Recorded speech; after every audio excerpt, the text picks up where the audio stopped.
Hey everyone, I hope you all are doing well today. I'm Larry the Batman fan, and today we are going to be doing a me venting about everything episode.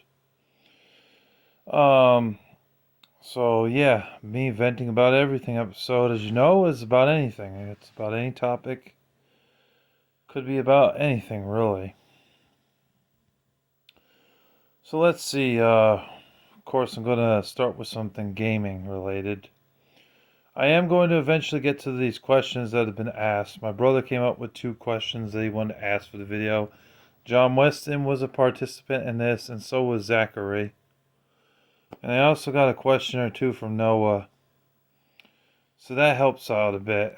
I wish I could get some more, but I want to get this video out and done. So I was just waiting until I got at least one or two more people in on this so we could get this done. But in the future, if you want your comments or questions to be answered, you gotta talk to me on Facebook or Instagram, or leave it down in the comments section below. Please remember, I will not answer any gay questions, and I want them to be respectful. If they're not respectful and they're gay questions, I'm not going to answer them. Or if they mock the Lord, I will not answer those questions. Alright, so gaming. Well, I just fired up my machine. I'm playing my Sega Dreamcast because I am going to eventually get the Sega Dreamcast Collection updated video out with the commentary. So that way I can give you my thoughts and opinions on each game that I have in my collection. I'm able to pick up racing games for affordable prices. Sports games are pretty cheap, but I don't really like sports games, so I've tried to avoid those. Except for like Ready to Rumble Boxing, that was an okay game. Um, there's one or two, maybe three sports. Actually, there's three because I like the Tony Hawk games on Sega Dreamcast. Tony Hawk's Pro Skater 1 and 2, but they're not exclusive on the Sega Dreamcast. They're also on N64 and PlayStation 1. But you see all those games out there on the Dreamcast, and you're like, damn, it costs a lot of money.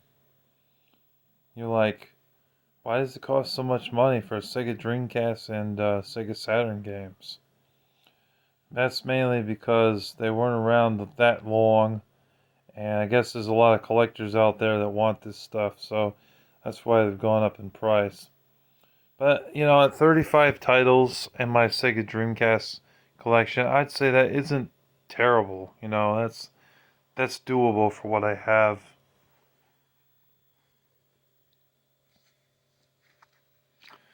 But yeah, I've been playing some games today. I got it hooked up right now. You can probably see right here.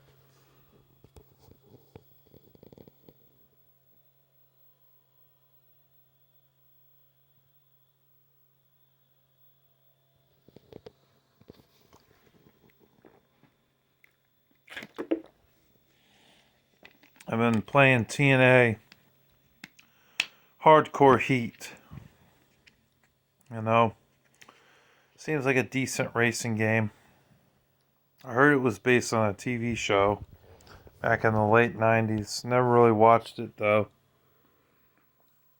I was just watching cartoons as a kid. But yeah, I wonder what a lot of people think about playing retro games in 2026. You know what I mean? Like, I still play retro games. I still play games on Game Boy.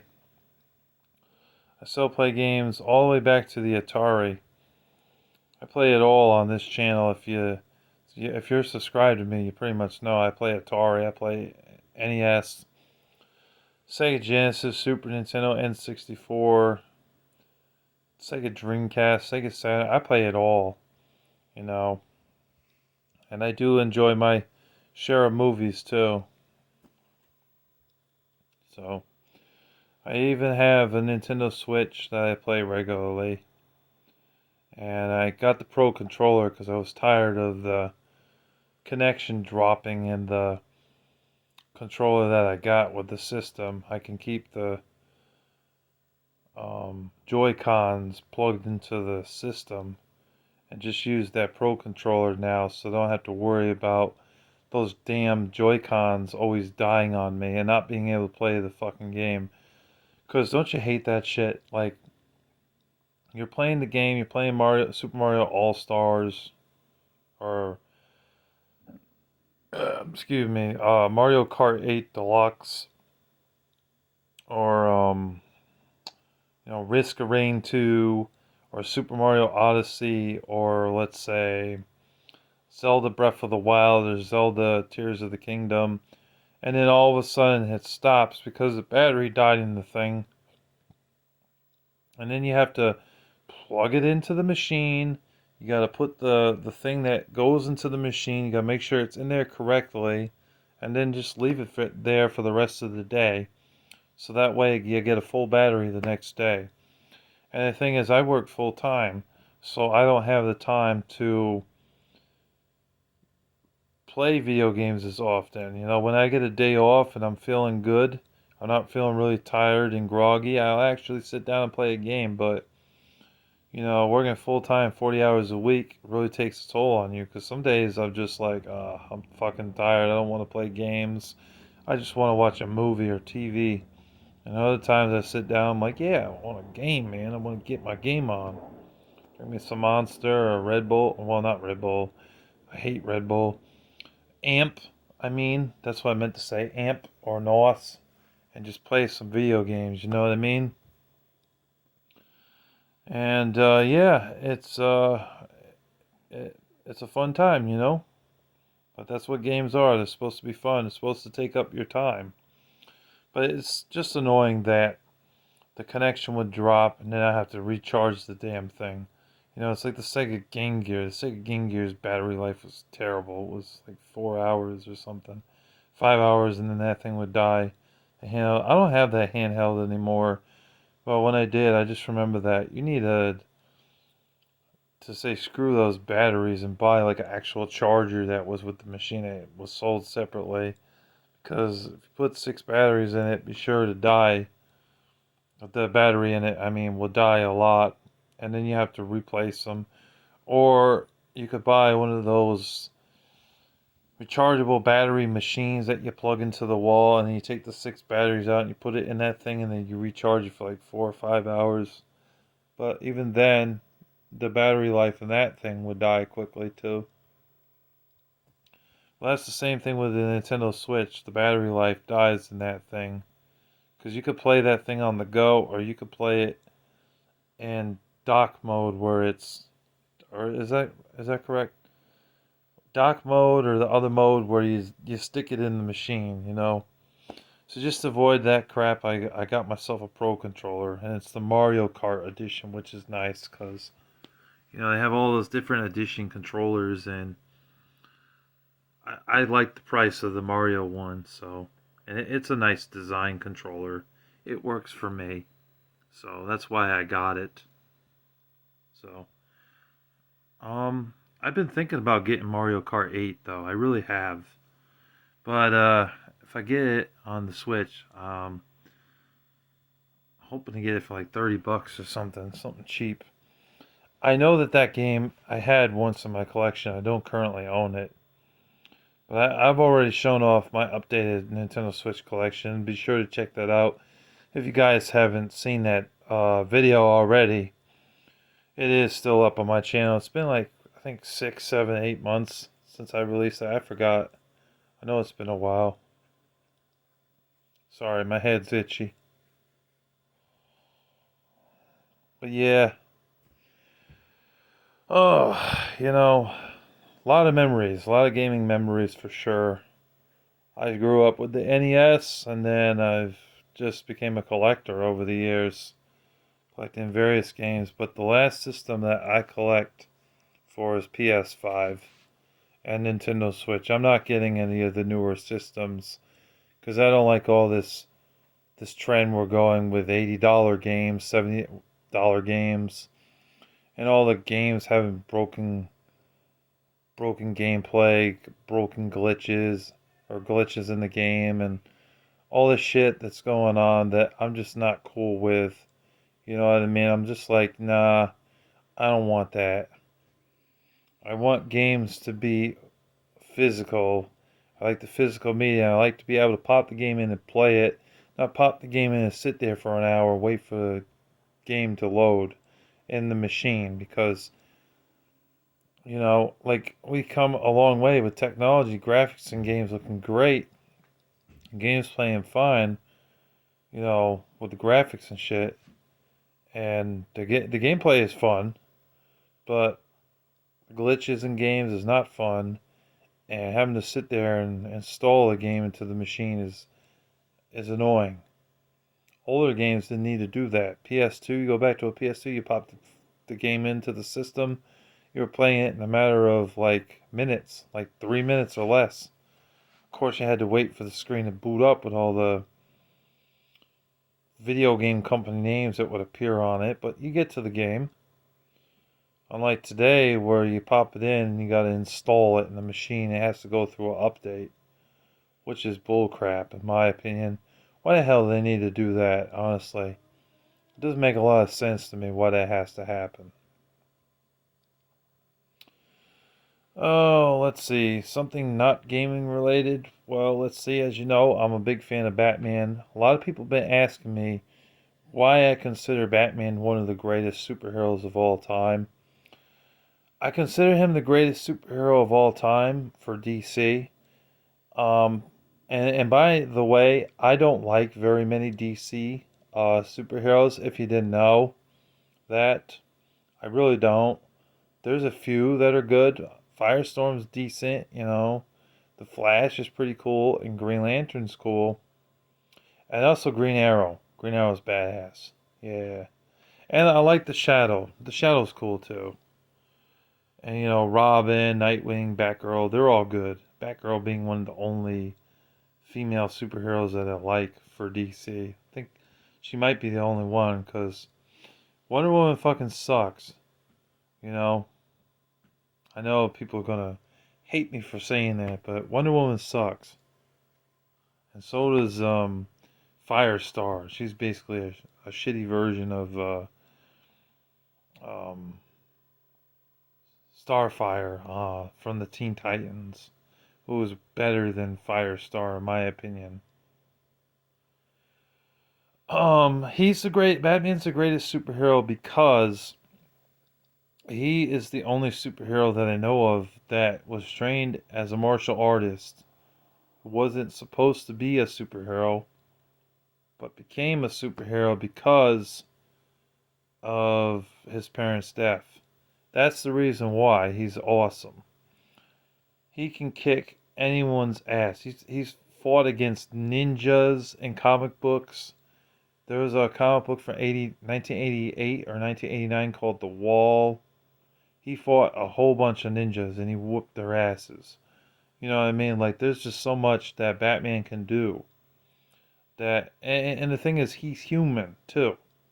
He's a superhero that's human, but because of his martial arts and his utility belt, he's able to get himself out of sticky situations. He's able to whoop ass, and he's able to save innocent people, from bad guys like the Joker, Harley Quinn, and Two-Face. You know what I mean? And Poison Ivy. So that's why he's the best superhero. I mean, Spider-Man's is a close second. You know what I mean, for sure. But Batman for me is slightly better because I mean Batman never gets his ass whooped.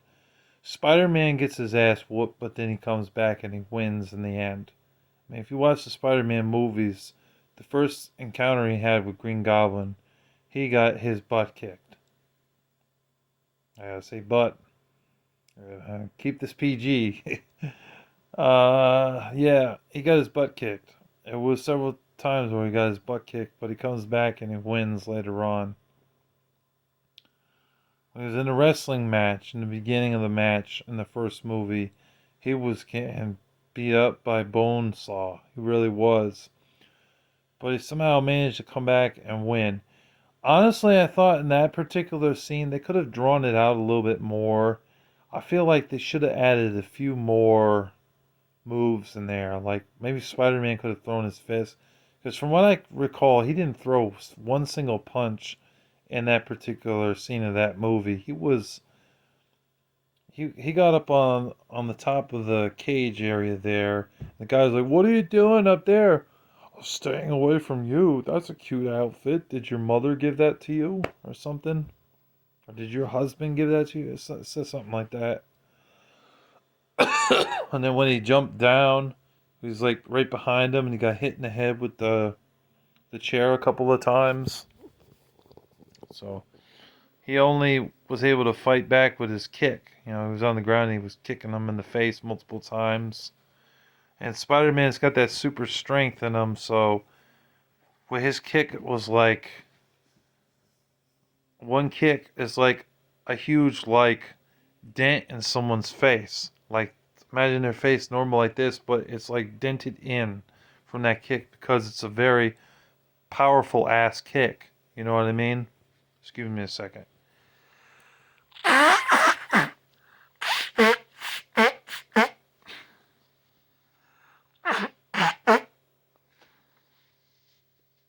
So that's how he does damage because he's got super strength. So yeah, he's a close second when it comes to being a superhero. But if we're talking straight up DC, then I would say Batman. Batman's like that one exception where he just kick ass and take names, basically. You know what I mean? Like, there's nobody better than Batman on DC. The Shadow's great. Green Arrow and Green Lantern are pretty dope. And the Flash is nice because of the speed. Excuse me. And Robin's cool. Robin's is still human, though. He was just trained in acrobatics. Did I say that right? Acrobats? I think I said that correctly. So yeah. So the Bat family has their place too. But a lot of the superheroes on DC are not as well known, I feel. It's the movies that are drawing more attention to them and why they're gaining their popularity in the spotlight, you know what I mean? But some of them, they suck, and some of them do pretty well for the movies and stuff. But I'm not no fan of Superman or Aquaman. I know I've said that multiple times in videos that I'm not a fan of either one of them. You know what I mean? So, it narrows it down that Marvel is a better comic book company, personally. I never understood why women always thought DC was better. Because I personally think Marvel is the better comic book publisher, personally. And yes, I know there's Epic Comics, there's Eclipse Comics, there were Malibu Comics. Dell was a comic book company back in the day. And now there's also one, called Dark Horse. And they had Image and Valiant back in the day too. They had all these comic book companies that nobody really knew about. Dell and DC and Marvel, to be honest with y'all, were the ones that I knew about as a kid, But yeah, Marvel is the dominant comic book company, in my personal opinion. Over them all, they're better characters and better superheroes. Spider-Man, Daredevil, Thor, Hulk, the Punisher, who's more of a vigilante. Deadpool is kind of an anti-hero. Captain America, the Shadow Riders. You got Ghost Rider, who I think is an anti-hero or maybe a superhero. I don't know. Is Ghost Rider a superhero? In my opinion, I guess he kind of is. But it also seems like he's more of a vigilante. I always got that confused with Ghost Rider, personally. I know there's Doctor Strange. Conan's even on Marvel. All the ones that you could think of that are good fall under Marvel. And then the ones that are on DC, you're like, you're left with the ones that nobody knows anything about. You know what I mean? Or if they do know it, it's because they've been reading those comic books for many, many years, and that's why they know about it. But Batman and Superman are by far the ones that people talk about the most. Let's see, some other non, well, we are talking about entertainment, but something non comic book related or video game related. Let's see. Hmm. Oh yeah, something I wanted to touch on, which I thought would be good to talk about, is how there's so many people in this world that are saying that video games and movies are the cause of why children are so violent. This brings up a very hot topic, but honestly, I I'm kind of somewhere in the middle there with that, because I feel like they could make you violent, and so could movies. But if the kid is not like mentally challenged, like it is also a possibility that it doesn't have the effect on a child. But it really depends on the child. It really does. The parents also wonder why there's so much like violence with their children growing up becoming criminals and becoming disgraceful, terrible, disrespectful human beings. The reason for that is you're a fault for that. Okay? That isn't TV. The parents are always blaming fucking TV, video games, and movies for this shit. And it's just like, it's not the fucking TV, it's not the fucking games or the fucking movies, you fucking dumbasses. It's the fact that your poor parenting caused this shit to happen. That's the reason why.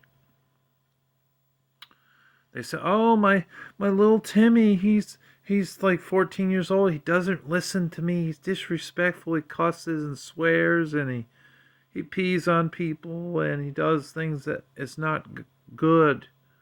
Or my daughter Samantha has an attitude problem. My daughter Samantha likes to talk crap with people on the streets and not be respectful, even though she's only 7 years old. It's just like, well, then you need to do something about that. You're the fucking parent. What the hell are you doing? You're not parenting these people, these children that are your children. Okay? No one else is going to train your children how to behave. So you got to do it. It doesn't matter the race, doesn't matter if you're white, Hispanic, or black. It's your job to parent them and tell them what's right and what's wrong. You know, if you see something that's R rated and it's a movie, and you're like, you can go ahead and watch this, and then it has a lot of sex, violence, and language in the film, and you let the child watch that, then of course the child picks up things and sees things that he or she is not supposed to see. So you are the parent. You should be telling them, um, you can't watch that, Timmy. You can't watch this, Samantha. You can't watch that, Jerry. You can't watch that. You know? Same with video games. You see the ratings on these games, they're on the front of every game. If it's rated E for everyone, then most likely it's okay for anyone to play. If you see it says T for teen on it, it means it's suitable for children 13 and up. If you see it says mature on it, it means it's for adults only, you retards. Okay? Like, use your fucking brains. I'm not trying to be mean. I'm just saying, like, these parents like to blame music, movies, and games and TV shows for those kids becoming violent. And, part of it is their bad parenting. Actually, it is their bad parenting. Because if they would train their children right from wrong, then they would be respectful of other people on the street. They would not be disrespectful towards people on the streets. They would not look at certain things or watch certain things that the parents told them not to watch. You know what I mean? And they would not play certain video games or come home with games that they bought with their allowance or their paycheck if they're like 17, 18 years old and play those games. You know what I mean? It's your job as a parent to teach them right from wrong. It's your job as a parent to tell the kid to flush the toilet. How many times do you see someone, you go into a bathroom, a public bathroom, and someone left their piss in the toilet because they didn't flush the toilet? Whose fault is that? A grown ass man not flushing the toilet. I'm sure I've cleaned bathrooms, I've cleaned women's bathrooms before, so I've actually seen it with my own eyes. The women are worse. Would you believe that? The women are much worse when it comes to keeping public bathrooms clean.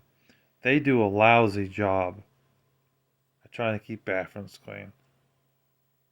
I was working for BJ's years ago. I done maintenance at Walmart too, so I know.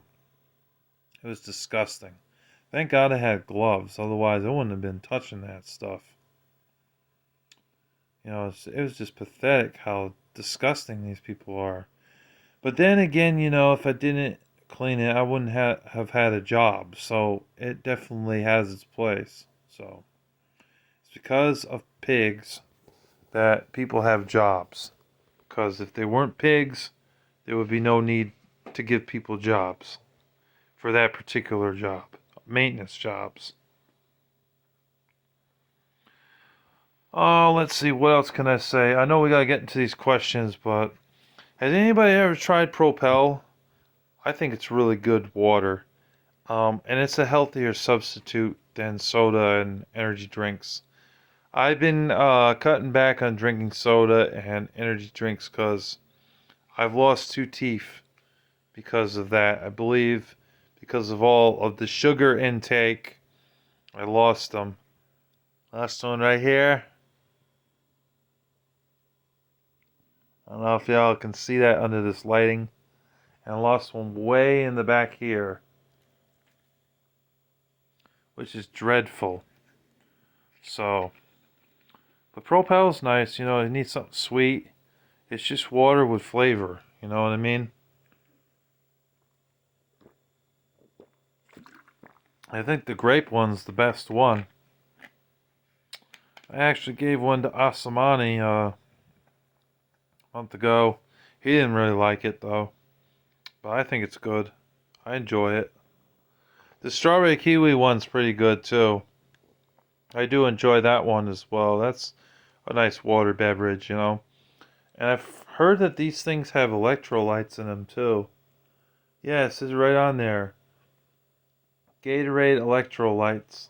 Zero sugar. It's right on the bottle. I think y'all can see that, right?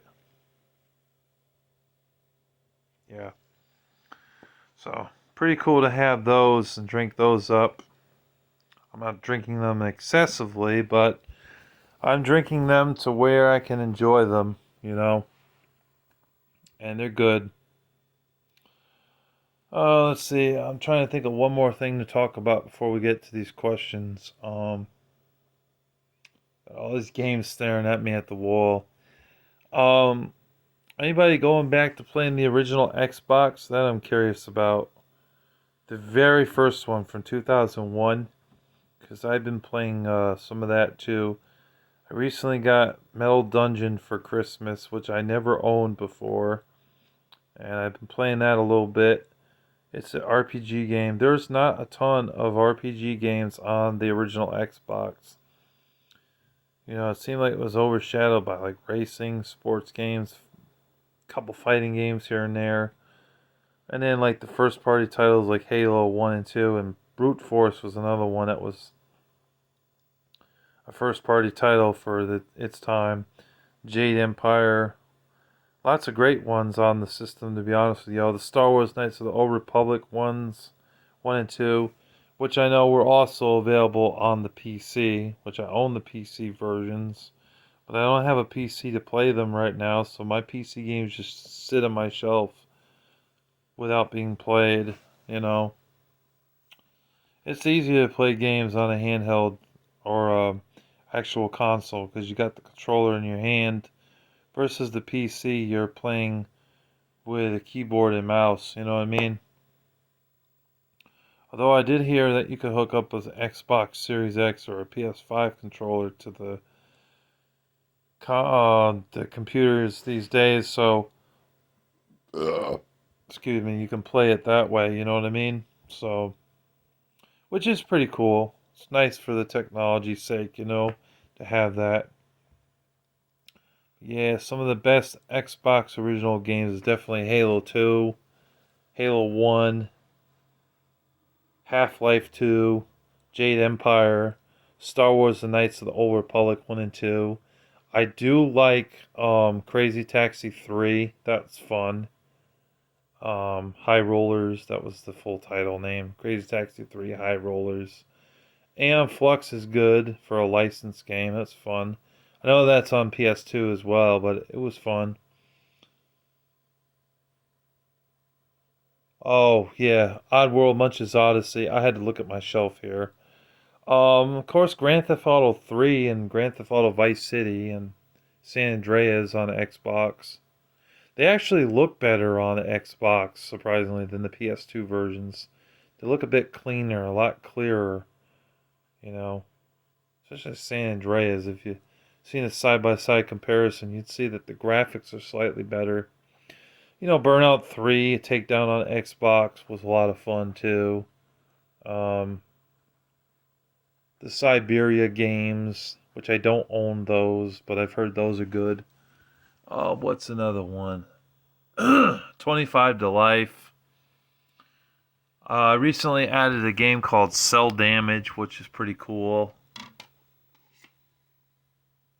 Oh yeah, you got this game too, Combat Task Elite Force.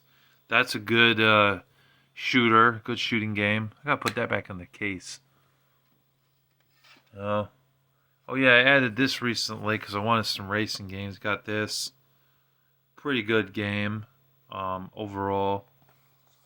And stuff like Midnight Club, Midnight Club 2, Midnight Club 3. There is some good racing games on the Xbox. When it comes to fighting games, though, I only own one fighting game.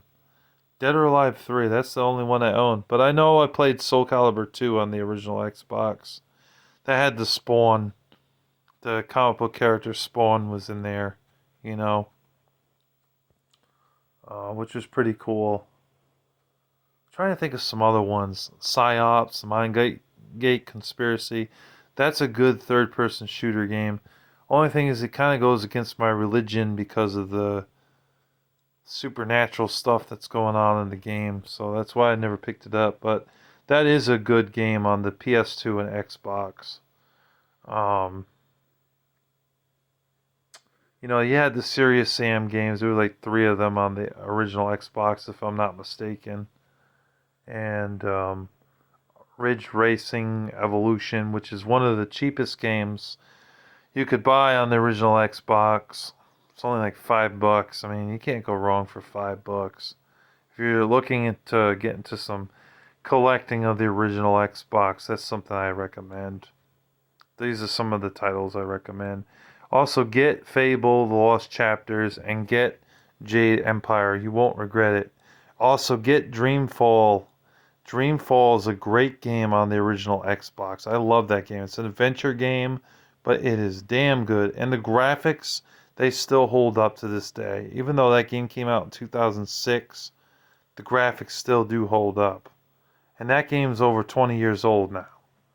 But it's worth it. And it's only around, I think, $15, if I'm not mistaken. Because I got my copy for like $6 or $7. But that was many years ago. I think it's about 15 now. It went up a little bit. But it's only on the original Xbox. So actually, I think it's on PC as well. But if you want it on a physical console, the only way to get it is on the original Xbox. All right, let's go ahead and get into these questions. We have my brother. I'm going to start with my brother here. He had 2 questions. I asked him if he had more because he could ask up to 5, but he only had 2 questions.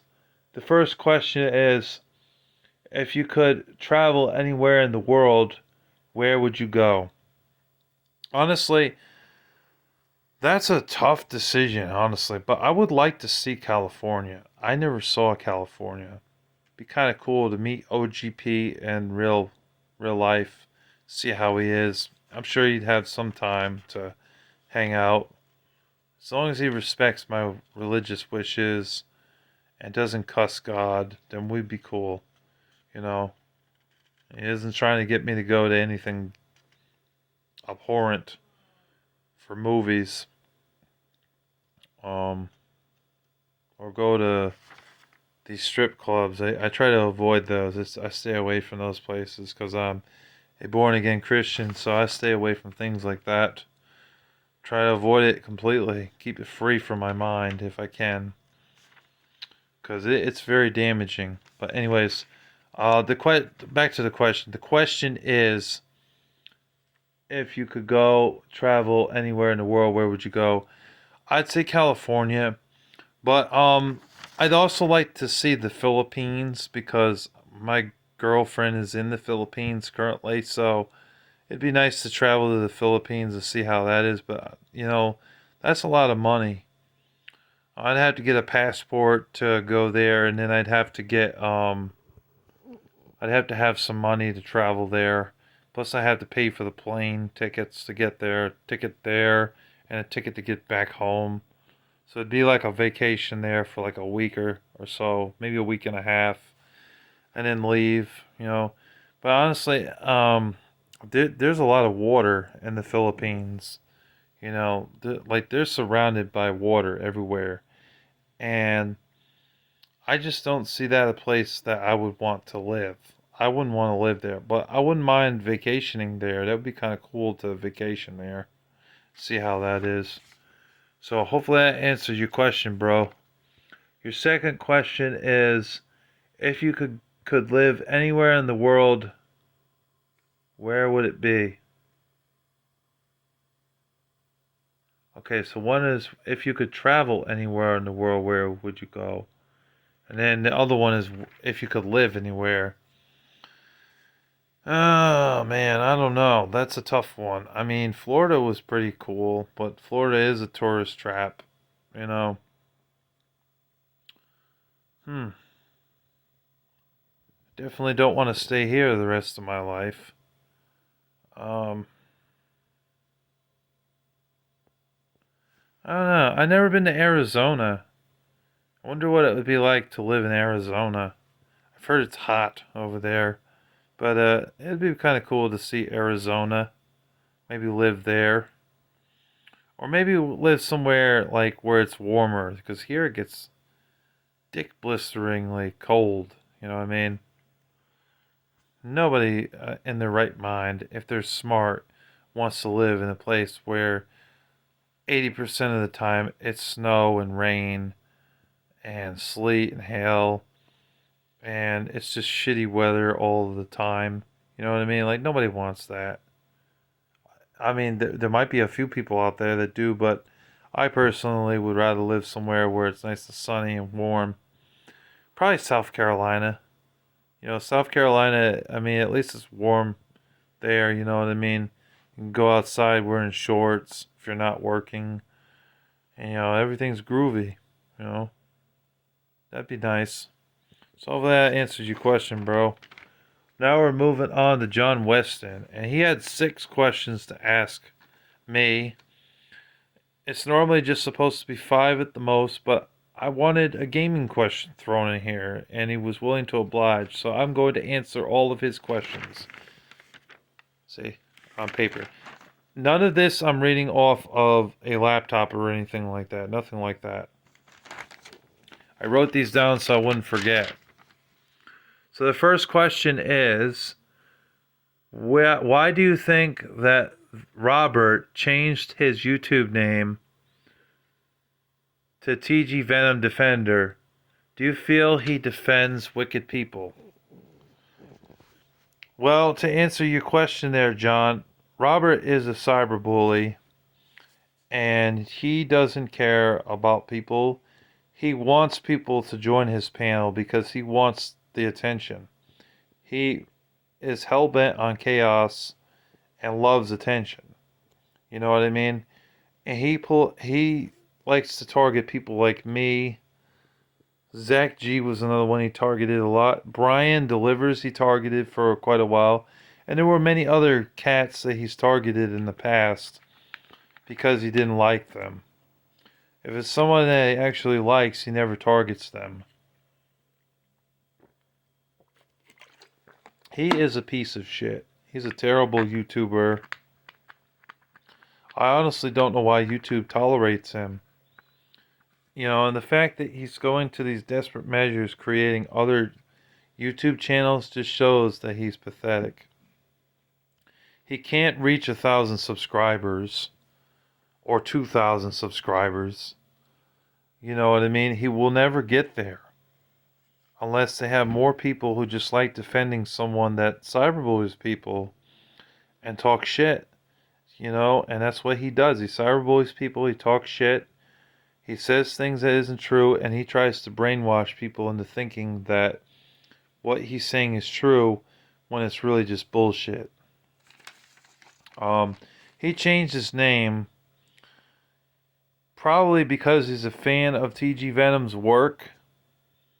So that's why. And I assume the defender part is because someone was attacking TG Venom that he knows about, and so he just got obsessed over watching TG Venom's content, and he decided, you know what, I'm going to call my new channel TG Venom Defender. And so that's how that came about. We all know it's Robert Hernandez behind the account. We all know that his real YouTube name is the Umbrella Robster97, or as I like to call him, Umbrella Horrendous 97, because fuck him. You know, he's a dumb motherfucking piece of shit. So that's basically the gist of it. He sucks. He's hellbent on chaos, and he'll defend anyone that's wicked. But anyone that's actually good, he'll talk terribly about. He'll talk badly about. And say a lot of bullshit too. Bullshit people saying they commit arson. They killed a bunch of people. They stole food from the grocery store and didn't pay for it. Or they steal video games and they don't pay for their video games, which he made up all these lies about me. And people were dumb enough to believe it. You know, if I had done any of that shit, I would have been in jail. But I didn't do any of that, so, you know. Hope that answers your first question. He defends people because he's a chaos junkie. That's what he is. And a cyberbully. Number 2, why is it so many people on YouTube like to cause drama / trouble? Well, you know, I really wasn't trying to cause any trouble. I wasn't trying to cause drama. I personally was just trying to help people. I like to help people. I like to, you know, voice my opinion on certain YouTubers in the past. So I was just a commentator saying to not subscribe to these people because of what they're doing is foolish. They're cyberbullies. They're not good people. So that's what I was trying to do. But I got caught up in the mix of all these terrible YouTubers like the Umbrella Robster 97, Cyber Metal Punk, and Black Sheep of the World. You know what I mean? Which are terrible YouTubers. But I got caught up in the mix of that for a long time. And then I got to a certain part when I'm talking to God and I'm like, he's like, Larry, you gotta stop doing this, man. You know, cops showing up at your door, you know, you're reaping what you sow, Larry, with this drama shit. And things are just getting terrible for you. So, you gotta stop. You gotta let it go and start thinking on more positive content, making more positive content, rather. And so that's what I started to do. You know, we're in the year 2026. We're not children. A lot of these people that are on YouTube are not kids. Silver made Trace Kid, and a few other people.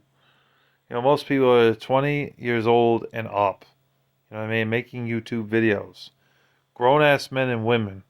It's time to grow up and not cause trouble and drama here on YouTube. But some of them like to do it because they find it entertaining and because it gets them good views. That's why they do it. Because if they didn't, get the views that they wanted, then they wouldn't do it. That's why they like to make these videos. Because it gets them good views and it gets them attention. But it's also putting down people, and it's also saying terrible things about people that some people are brainwashed into believing, and then it ends up causing more trouble for that person because that person ends up not being able to get more subscribers because of all the brainwashing that goes on with these other terrible YouTube channels that think this person's a bad person. So then they say, you know what?